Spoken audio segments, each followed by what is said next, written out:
kedua, barang yang diatur ekspornya. Ketiga, barang yang diawasi ekspornya. Dan keempat, barang yang bebas untuk diekspor. Sekarang kita uraikan satu persatu. Apa yang dimaksud barang yang dilarang ekspornya? Barang yang dilarang ekspornya adalah barang yang tidak boleh diekspor. Ingat ya, barang yang dilarang ekspornya adalah barang yang tidak boleh diekspor. Adanya larangan untuk mengekspor barang tertentu pada dasarnya diterbitkan atas pertimbangan.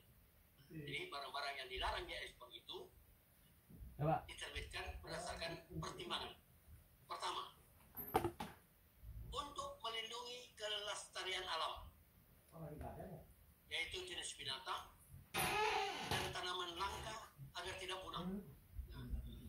Jadi kelestarian alam, misalnya burung cendrawasih, gajah, harimau Sumatera, badak, itu dilarang diekspor untuk menjaga supaya tidak punah, tidak hilang.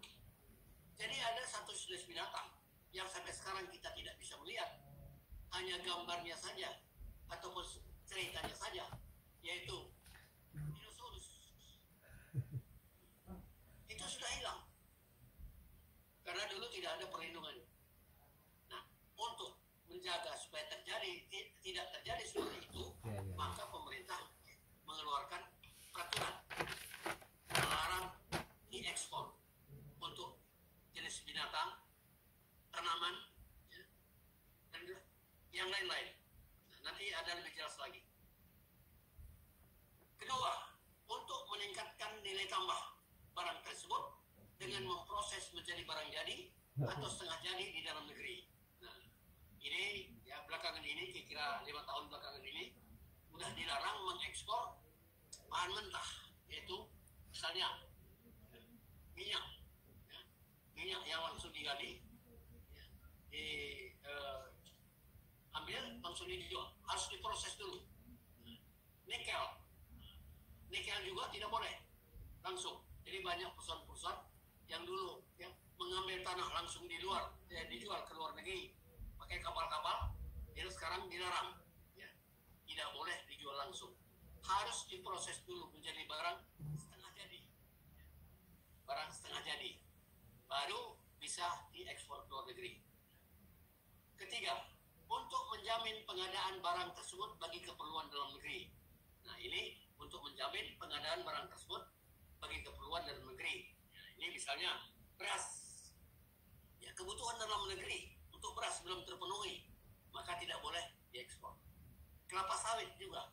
Kalau untuk kebutuhan dalam negeri belum terpenuhi, maka minyak kelapa sawit tidak boleh diekspor. Jadi ada beberapa barang yang lainnya. Jadi ini untuk menjamin pengadaan barang tersebut bagi keperluan dalam negeri. Misalnya kacang kedelai, tepung terigu, itu tidak boleh diekspor sepanjang masih diperlukan di dalam negeri. Keempat, untuk menjaga agar barang-barang kuno yang mempunyai nilai kebudayaan tinggi tetap berada di dalam negeri. Ini misalnya keramik dari Cina, zaman kuno, ini tidak boleh diekspor lagi.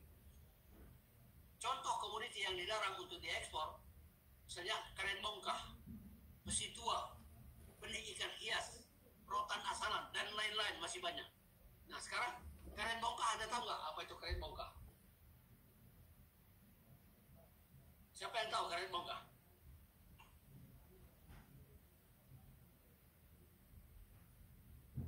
Ada yang tahu karet bongkah? Silakan. Karet yang dibongkar. Ada yang tahu?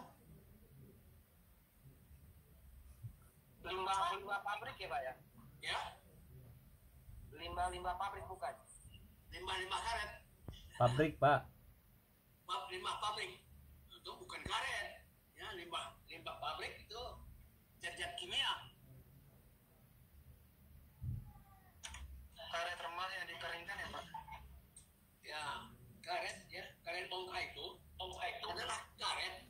Ya, Anda tahu disadap kan? Nyadap karet, sudah pernah lihat? Nyadap karet. Nyadap karet. Pernah, Pak. ditampung getahnya, ya, ditampung getahnya 1 hari ditampung, besoknya diambil lagi. Jadi ditampung, besok pagi diambil, terus digali tanah, ya, digali tanah sekitar 30 cm, 30 cm, lebarnya, ya, panjangnya 60 cm, lebarnya 30 cm. Jadi nanti semua, ya, getah yang ditampung tadi dimasukkan ke dalam lubang tanah itu. Terus nanti ditaruh cuka supaya dia kental. Jadi beberapa hari baru diambil. Nah, itu namanya karet bongkah. Ya, belum dikeringkan, belum dipres. Ya. Karet bongkah masih berair-air, masih banyak campur tanah. Nah, itu tidak boleh diekspor. Karet bongkah, ya. Terus besi tua. Besi tua juga tidak boleh diekspor. Banyak nggak besi tua kita? Banyak nggak Indonesia punya besi tua? Banyak, Pak. Nah, di mana Anda tahu? Di pengepul-pengepul, Pak. Pengepul-pengepul. Bukan Indonesia paling kaya mengenai besi tua ini. Di penjual besi tua, Pak. Ya, bukan. Di tepi pantai, di pelabuhan-pelabuhan. Ya, itu dulu kapal-kapal perang itu tenggelam di sana, sampai sekarang masih di sana. Itu besi tua semua itu. Kapal-kapal perang, VOC, ya. Negara Belanda dulu, Inggris, yang berperang dengan Indonesia tenggelam di situ. Sampai sekarang belum dibongkar. Masih banyak sekali itu. Itu tidak boleh, ya, diekspor. Itu aset negara. Banyak sekali besi tua itu. Ya. Benih ikan hias. Ini juga tidak boleh. Ya. Apa itu benih ikan hias? Tahu ikan hias? Di mana Anda temukan? Ikan hias Indonesia banyak sekali yang berwarna-warni, ya. Ya, kecil-kecil berwarna-warni itu ikan hias. Ya. Ikan hias, ya. Itu tidak boleh diekspor. Itu biasanya ada restoran besar, di depannya ada kolam kecil, ya, situ banyak dimasuk, ataupun di akuarium di luar rumah. Terus rotan asalan. Tahu nggak ada rotan asalan? Rotan yang belum dikelola, Pak, ya? Ya, Rotan yang belum dikelola masih di hutan itu. iya, ya. Jadi contohnya seperti apa? Contohnya masih panjang-panjang, ya, masih panjang-panjang, masih 4 meter, 2 meter, 3 meter, diikat satu. Nah, kalau dulu di Kalimantan sana itu dirakitkan ke pantai. Di pantai sudah banyak nunggu pembeli-pembeli. Nah, jadi belum diolah. Nah, ini tidak boleh lagi. Ya. Seperti kayu gelondongan, ya. Kayu gelondongan itu tidak boleh. Kayu gelondongan, kayu ditebang, dipotong-potong bagi, ya, 4 meter, ya. Terus dihanyutkan melalui kali, ya, di pelabuhan, ya, di pantai sudah ada nunggu kapal. Nah, itu tidak boleh. Ya, harus diolah dulu. Kalau rotan tadi harus bikin, ya, perabot dulu, bikin keranjang, ya, bikin tas, Kursi. bikin kursi, ya, bikin mebel. Nah, itu rotan tadi baru bisa dijual. Kalau kayu gelondongan tadi harus jadi papan, ya, ataupun bloki, apa namanya itu, jadi balok dulu, Ya. baru bisa dijual. Nah, itu sekarang peraturannya. Kamu boleh nih. Oke, kita lanjutkan. Benar itu. Hah? Kepala kami Sekarang menteri. barang yang dilarang ekspor. Nggak jelas tulisannya Sekarang tulisannya. barang yang Gimana, diatur Bos? ekspornya.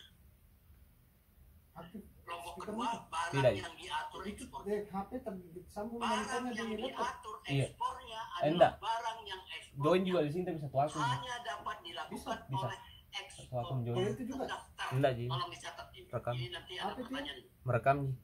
Oh. Ada pertanyaannya nanti. Ya. Jadi ada pertanyaan nanti, ada essay, ada multiple choice, pilihan ganda. Jadi barang yang diatur ekspornya adalah barang yang ekspornya hanya dapat dilakukan oleh eksportir terdaftar adalah perusahaan ataupun perorangan yang telah mendapat pengakuan Menteri Perdagangan sekarang ya. Kalau dulu Menteri Presiden Perdagangan untuk mengekspor barang-barang tertentu sesuai dengan peraturan yang berlaku. Contoh, komoditi yang diatur ekspornya adalah tekstil untuk tujuan negara kota, rotan dan kayu. Contohnya adalah komoditi yang diatur atau barang yang diatur ekspornya adalah tekstil ya, untuk tujuan negara kota atau rotan atau kayu. Maksudnya apa ini? Untuk tujuan negara kota. Negara kota ini negara mana? Negara apa?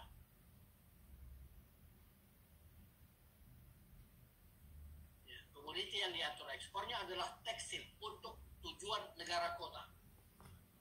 Apa negara kota? Negara yang membatasi ekspornya. Ya, negara? Negara yang membatasi ekspornya. Iya. Bukan ekspornya, impornya. Oh, iya Pak, maaf.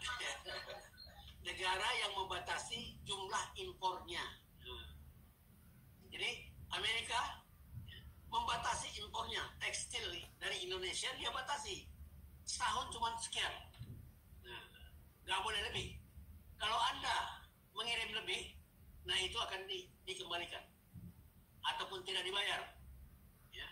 Kalau Anda kirim lebih daripada jumlah yang ditetapkan, Anda tidak akan dapat bayaran. Jadi negara kota adalah negara-negara yang membatasi jumlah impornya dari suatu negara pengekspor. Oke.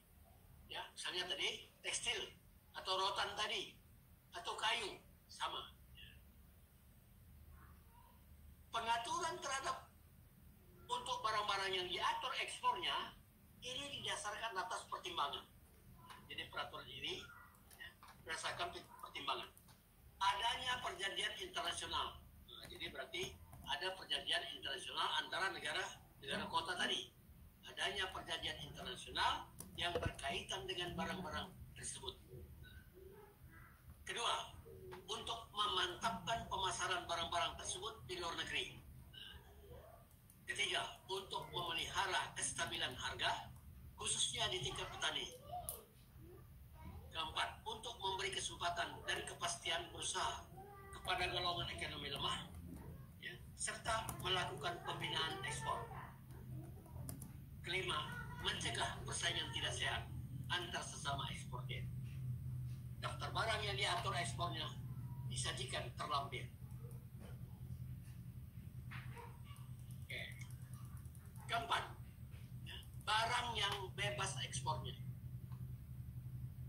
Jadi tadi barang yang dilarang ekspor, kedua barang yang diatur ekspornya, ketiga barang yang diawasi ekspornya, dan keempat barang yang bebas diekspor.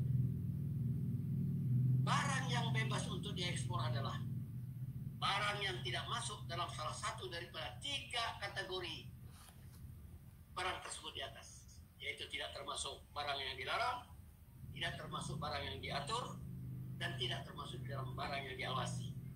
Ya, jadi asal tidak termasuk ketiga itu barangnya bebas diekspor.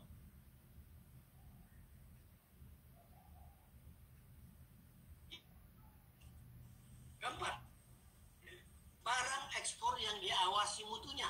Nah, jadi barang yang bebas diekspor tadi, jadi dia barang itu harus diawasi mutunya.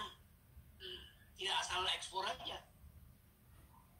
Jadi barang ekspor yang diawasi mutunya perlu diperhatikan bahwa barang-barang yang bebas diekspor oleh eksportir, beberapa diantaranya adalah barang yang diawasi mutunya. Maksudnya adalah bahwa barang tersebut baru diperkenalkan atau diperkenankan, bukan diperkenalkan. Barang tersebut baru diperkenankan diekspor apabila telah memiliki sertifikat pengawasan mutu. Sertifikat pengawasan mutu dapat diperoleh eksportir dari pusat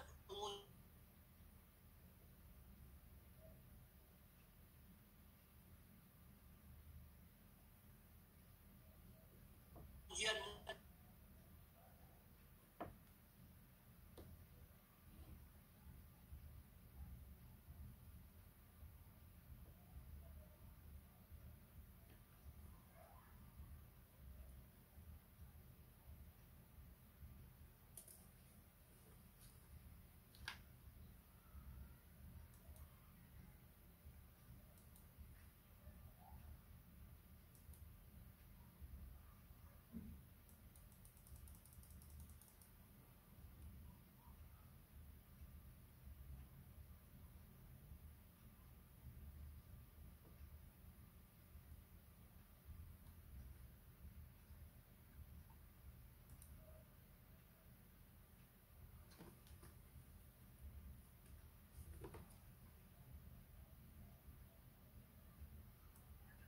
atau lewat Ciracas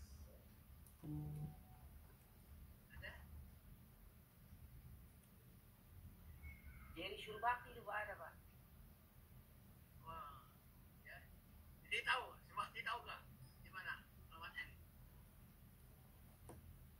Dekat Formas ya Pak? ya Kurang tahu Pak. Formas ya Pak? kan mana Formus Pasar Ciracas Pak? Jalan Raya Bogor kilometer 26 Ciracas. iya kilometer 26 dekat apa itu Kongguan ya Iya Pak. Betul, Pak. Panasonic Kongguan Pak. Kongguan Kita Naga Dan Panasonic Kongguan. iya Kongguan ya Panasonic jauh bang. Suara Naga ataupun Panasonic Gandaria Bang. gedung olahraga ya gedung olahraga apa namanya itu Luar Ciracas Pak. iya Gelanggang olahraga pak.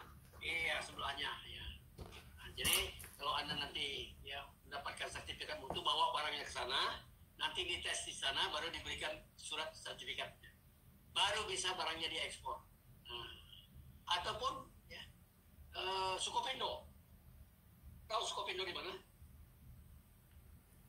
Pancoran Pak.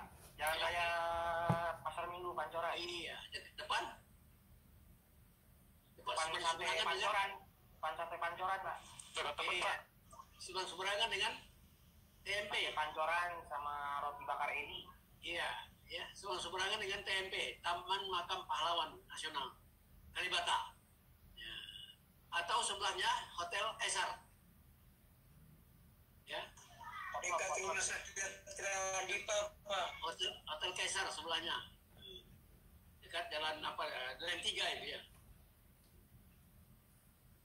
ataupun apa lagi satu lagi namanya Sukopendo ada satu lagi Surveyor nah Surveyor tahu ya Surveyor kalau nggak salah di Jalan Gatot Subroto ya, dekat Wisma Baja ataupun Tiklab BNI Surveyor ya dekat Wisma Baja ataupun ya dekat dengan Kementerian Perindustrian dan sebelahnya perindustrian adalah Depnaker ya, Kementerian Tenaga Kerja Iya Pak. Dekat Krakatau Steel. iya betul Krakatau Steel itu Wisma Baja namanya oke di sana bisa anda peroleh nanti oke sekarang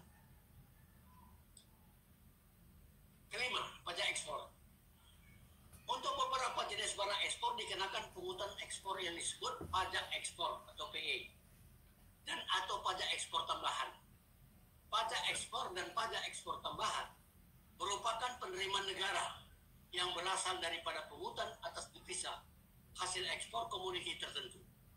Menteri Keuangan setelah mendengar pendapat Menteri Perindustrian dan Perdagangan lainnya yang terkait ya dan menteri lainnya yang terkait menentukan besarnya tarif pajak ekspor Kalau dan di luar atau negeri pajak dilegalisasi ekspor atau dilegalisasi bahan. kan pendirian pemesamnya orang luar Besarnya PT. perhitungan pajak Kalau ekspor dokumennya dan dari pajak luar ekspor negeri tambahan itu harus dulu sama itu kedutaan kedutaan di apa dipungut ya, dilegalisir yang begitu. Legalisir ya. Heeh. atas komoditi ekspor dilakukan oleh bea cukai. Dilakukan oleh bea cukai. Dan pembayarannya dilakukan oleh eksportir pada bank devisa yang ditunjuk langsung oleh pemerintah. Pembayaran. Di kedutaan Ham. Jadi kebijakannya, ya, kebijakan menentukan besarnya pajak ekspor atau pajak ekspor tambahan adalah Menteri Keuangan setelah mendengar pendapat daripada Menteri Perdagangan dan Menteri yang terkait. Sedangkan menentukan besarnya tarif pajak ekspor atau pajak ekspor tambahan yang dipungut atas komoditi ekspor dilakukan oleh bea cukai dan pembayarannya dilakukan oleh eksportir pada bank devisa yang ditunjuk oleh pemerintah dalam pembayarannya. Jadi ini ya, kegiatan belajar 1 sudah selesai. Jadi kegiatan belajar 2 dokumen dan prosedur ekspor.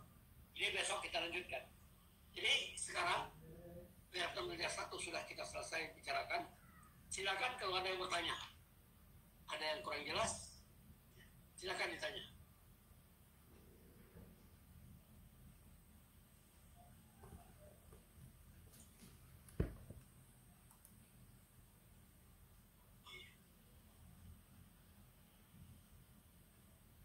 Silakan kalau ada yang bertanya.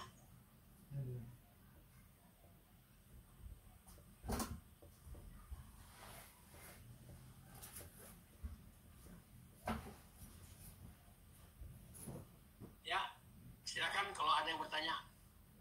Materi yang kita sudah diskusikan yaitu kegiatan belajar 1, peraturan ya, ekspor. Pak, Ya, tadi kan Bapak menyebutkan kelebihan ekspor Pak ya? ya. Ya. Kira-kira menurut Bapak kekurangannya ekspor itu apa Pak? Ada nggak Pak kekurangannya? Maksud Anda tadi kelebihan ekspor maksudnya apa?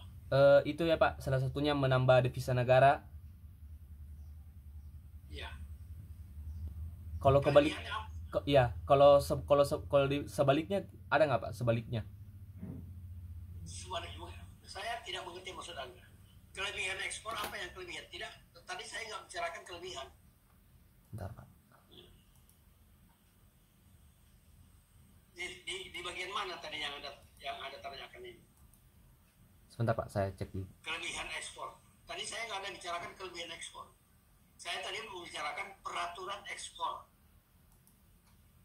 Yaitu tadi pertama ada ya, persyaratan suatu perusahaan dapat melakukan ekspor. Kan itu yang pertama. Terus yang kedua mengenai jadi persyaratan klasifikasi eksportir itu kedua. Oh iya Pak, maaf Pak, maaf salah Pak. Ya. Tadi sebelum masuk di bab sih Pak, sebelum masuk pembahasan. Ini apa masih apa tadi masih Iya. pengantar. Iya Pak, betul Pak. Ya di mana? Coba diingat di mana kira-kira. Ya. Tadi kita bahas mengenai ekonomi ya. Ekonomi termasuk ekspor. Ekonomi terbagi 2, makro dan mikro. Terus ekspor. Kita melakukan ekspor. Ya dulu ekspor kita terbagi 2, ekspor migas dan non migas. Setelah terjadi krisis minyak tahun 1984, maka pemerintah mengambil kebijakan untuk meningkatkan ekspor non migas. Kan itu tadi ya. Apa itu yang Anda maksudkan? Jadi pemerintah mengambil kebijakan meningkatkan ekspor non migas karena pendapatan kita dari migas sudah menurun. Karena ada krisis minyak. Harga minyak waktu itu turun drastis. Dan pembatasan daripada produksi minyak. Jadi pendapatan kita untuk mempelajari ya pembangunan negara turun. Maka pemerintah menggalakkan kegiatan ekspor non migas. Karena potensi kita banyak, tapi kita negara pertanian. Oke, kira-kira kira-kira yang mana yang kurang jelas? Silakan.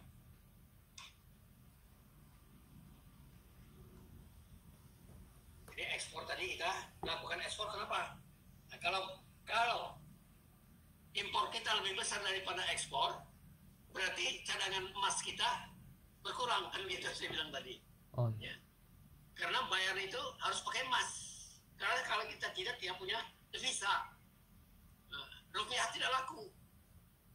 Nah, bayar utang itu nggak pakai rupiah, kita harus pakai emas kalau tidak ada devisa. Jadi cadangan emas kita harus dijual untuk membeli devisa. Jadi mau tidak mau kegiatan ekspor ini harus kita galakkan untuk mendapatkan devisa. Devisa adalah untuk pembangunan, pembangunan negara. Karena kita bangun, kalau tidak bangun gimana? Nanti kita ketinggalan ya. Untuk bangun perlu dana. Bangun itu perlu pinjaman luar negeri. Kita pinjam. Bayarnya pakai apa? Bayar pakai visa, kalau nggak emas. kalau Freeport Pak. Freeport. Nah, Freeport itu kan perusahaan tambang emas. Itu tambang emas. Diambil semua emasnya Pak ya, ke luar negeri ya? Ya dulu Freeport itu menjual tanah. Digali aja tanah. Ya. Digali tanah dijual langsung. Nah, kita nggak tahu berapa kadar emasnya. Nah, dari pelajaran dari situ pemerintah mengeluarkan peraturan bahwa sekarang bahan mentah tidak boleh dijual, harus diproses dulu menjadi barang setengah jadi dulu baru bisa diekspor. Jadi tidak boleh sekarang keruk tanah langsung dijual. Ya, kalau Freeport itu udah habis kita punya dijual tanahnya, diproses di luar negeri. Jadi kita nggak tahu berapa kadar emas yang kita jual. Jadi pengalaman dari itu maka pemerintah mengeluarkan peraturan tidak boleh menjual bahan mentah. Harus diproses dulu di dalam negeri, baru boleh diekspor. Ya. Jadi kalau Freeport tadi itu, jadi dulu dia menjual tanah aja. Ya, tanah kita berapa juta ton habis dijual emasnya. Kita nggak tahu kadarnya berapa. Habis saja tanahnya sudah, jadi sudah lubang-lubang di sana. Jadi pengalaman dari situ, maka pemerintah mengeluarkan peraturan bahwa bahan mentah tidak boleh diekspor, harus diproses dulu di dalam negeri. Sudah jadi barang setengah jadi baru bisa diekspor. Termasuk tadi ya, biji besi ya. Itu besi tua jadi biji besi itu nanti diolah ya, menjadi lempengan-lempengan daripada baja ya, diolah oleh Krakatau Steel ataupun perusahaan-perusahaan industri baja yang lainnya. Jadi besi tua itu ataupun biji besi itu harus diolah dulu. Makanya tidak boleh dijual besi tua. Besi tua itu nanti dimasukkan ke pabrik, diolah jadi biji besi, dicetak menjadi balok-balok besi ataupun lempengan-lempengan besi baja, baru bisa dijual. Ada lagi yang ditanya, silakan. Yang kurang jelas kita kasih 10 menit lagi, udah mau maghrib.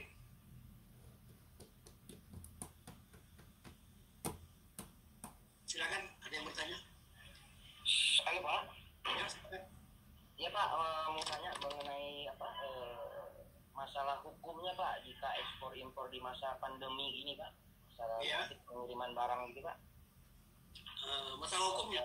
Ya, hukumnya umpama gini Pak, ada satu eksportir barang misalkan dari Indonesia, namun di tengah pandemi ini salah satu importirnya itu tidak dapat menerima barang kiriman dari Indonesia gitu Pak, karena dilarang sama masuk ke negara yang akan dikirim barangnya gitu Pak.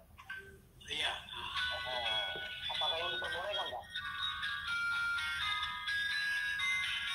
Bentar ya.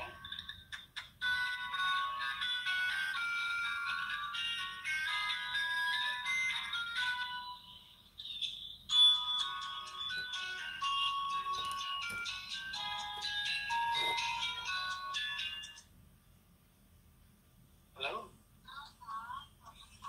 Sore. Sore Pak Giting, Pak saya dengan Alia Pak. Aha. Waktu hari Sabtu kemarin aku udah ke rumah Bapak, tapi Bapak nggak ada kayaknya jam 4 Kapan? hari Sabtu. Oh, hari Sabtu. Saya pulang Oh iya, iya jam 4 sore. sekarang saya lagi ngajarin. Nanti aja, bentar lagi ya. Oh jam 7 ya Pak? Jam 7. Iya. Iya, boleh nggak apa-apa. Baik Pak. Terima kasih banyak ya Pak. Oh, murah lah. Mas Raf sih kayaknya. Oke. Ya, silakan. Apa tadi Serius kayaknya? mengenai Ini ada kayak non? peraturan? Ada. Baca hukumnya, Pak. Ada dasar hukumnya, Pak. Jika bicarakan ekspor impor di dalam masa pandemi gini, Pak. Umpama misalkan ada eksportir dari Indonesia, namun ada salah satu importirnya tidak dapat menerima barang kirimannya gitu loh, Pak. Nah, Dilarang masuk oleh negara di salah satu negara tersebut gitu, Pak. Karena pencegahan COVID. Apakah ini diperbolehkan atau gimana nih, Pak? Dibicarakan dari sisi hukumnya ya, Pak ya? ini sebenarnya sisi hukum ini masa pandemi ini kita persisnya tidak tahu ya, karena ini kebijakan baru mengenai ekspor impor di masa pandemi ini. Jadi mungkin ya suatu negara ya membatasi diri ya, akan tertularnya virus COVID ini. Apa tuh, Jadi bro? masing-masing negara Apa yang tuh? membuat peraturan sendiri. Jadi ini kita tidak bisa ya, Transfer. mengatur negara orang lain. Ya, tidak bisa mengatur negara orang lain. Ah. Kita sendiri juga mungkin dari negara yang COVID-nya tinggi, kita juga mungkin tidak bisa menerima. Apa mau ditanyakan ini Pak dosen?